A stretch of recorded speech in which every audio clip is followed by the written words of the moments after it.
नमस्कार प्यारे भैया बहनों, मैं मुकेश जाट माध्यमिक आदर्श विद्या मंदिर छापर की ऑनलाइन क्लासेज में आपका हार्दिक स्वागत करता हूं। आज हम पढ़ेंगे, हमारे पास टॉपिक रहेगा ज्यामितीय आकृतियों की परिभाषा। ज्यामितीय आकृतियों में हम पढ़ेंगे बिंदु, रेखा, रेखाखंड, किरण, इनकी हम परिभाषाएं याद पढ़ेंगे आज। जैसे पहला होता है बिंदु। तो बिंदु की परिभाषा क्या होती है? बिंदु की परिभाषा ये होती है ज्यामिति की वह आकृति, ज्यामिति की वह आकृति जिसकी लंबाई, चौड़ाई, ऊंचाई या मोटाई नहीं होती है, जिसकी लंबाई, चौड़ाई, मोटाई या ऊंचाई नहीं होती है। वो केवल एक संकेत को दर्शाती है, वो केवल एक संकेत को दर्शाती हैं। क्या कहलाती हैं? बिंदु। जैसे एक संकेत ले लिया, ये इसकी ना तो लंबाई है, ना चौड़ाई है, ना ही इसकी ऊंचाई या मोटाई नहीं है, लेकिन ये एक संकेत को दर्शाती है, ये एक संकेत को दर्शाती है। ये क्या कहलाता है? आपका बिंदु कहलाता है। तो बिंदु की परिभाषा हमारी ये हो गई कि ज्यामिति की वह आकृति जिसकी लंबाई, चौड़ाई, ऊंचाई या मोटाई नहीं होती है, वो हमारी कहलाती है बिंदु, जो केवल एक संकेत को दर्शाती है। उसके बाद में बारी आती है अपनी रेखाखंड की। रेखाखंड यानी अपने पास में दो बिंदु होते हैं, अपन ने दो बिंदु निश्चित कर दिए, उन दोनों बिंदुओं को मिलाने वाली जो आकृति बनती है वो होती है हमारी रेखाखंड।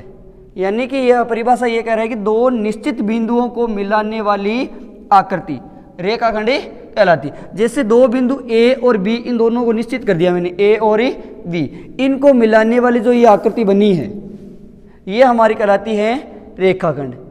उसके बाद में बारी होती है रेखा की। रेखा क्या होती है कि रेखा वो होती है जिसमें अपन ने एक बिंदु निश्चित कर दिया, एक बिंदु निश्चित कर दिया, इस बिंदु के दोनों ओर मतलब ये तो होगी धनात्मक दिशा, ये होगी ऋणात्मक, ये होगी आपके पास में धनात्मक की ओर है ये वाला भाग, और ये हो गया इसका ऋणात्मक वाला, यानी ऋणात्मक की ओर। तो परिभाषा में यही है कि एक निश्चित बिंदु, जैसे निश्चित बिंदु ले लिया मैंने ए, निश्चित बिंदु के दोनों ओर का मतलब एक तो धनात्मक की ओर, एक हो गया ऋणात्मक की ओर। अनंत बिंदु, कितने भी बिंदु हो सकते हैं, उन अनंत बिंदुओं को मिलाने वाली जो आकृति बनती है उससे बोलते हैं अपने रेखा। जैसे निश्चित बिंदु लिया ए, एक के दोनों ओर, एक तो ये होगी धनात्मक की ओर और इसके इस तरफ वाली होगी ऋणात्मक की ओर। इन बिंदुओं को मिलाने पर अनंत बिंदु होते हैं इसमें, यहाँ पे बिंदु हो गया, यहाँ पे बिंदु हो जाता है, यहाँ पे हो गया, जैसे यहाँ पे होते हैं, यहाँ पे होते हैं, अनंत बिंदु आते हैं। उन बिंदुओं को जो मिलाते हैं पर आकृति बनती है, उस आकृति को अपन बोलते हैं रेखा।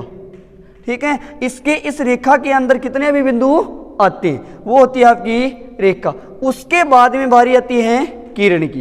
किरण क्या होती है कि किरण के अंदर एक बिंदु को निश्चित कर लेते हैं, एक बिंदु को निश्चित करके एक ही तरफ हो, यानी वो धनात्मक दिशा में जा सकती है या फिर ऋणात्मक दिशा में जाती है। ठीक है, उसको अपन क्या बोलते हैं? किरण बोलते हैं।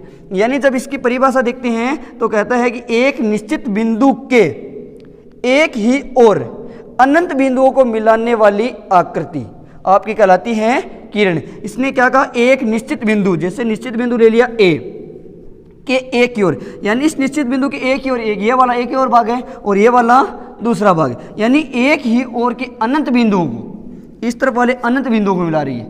ठीक है, मिलाने पर जो आकृति बनती है वो होती है किरण। आप इस तरफ भी ले सकते हो, यहाँ पे जैसे मैंने यहाँ ले लिया कि एक निश्चित बिंदु ले लिया, यहाँ पे उस निश्चित बिंदु को नाम दे दिया ए। ठीक है, इस निश्चित बिंदु की एक ही ओर इस तरफ भी आ सकती है, इस तरफ भी आ सकती है, वो क्या कहलाती है? आपकी किरण। यानी ये भी आपकी किरण है और ये भी आपकी किरण है।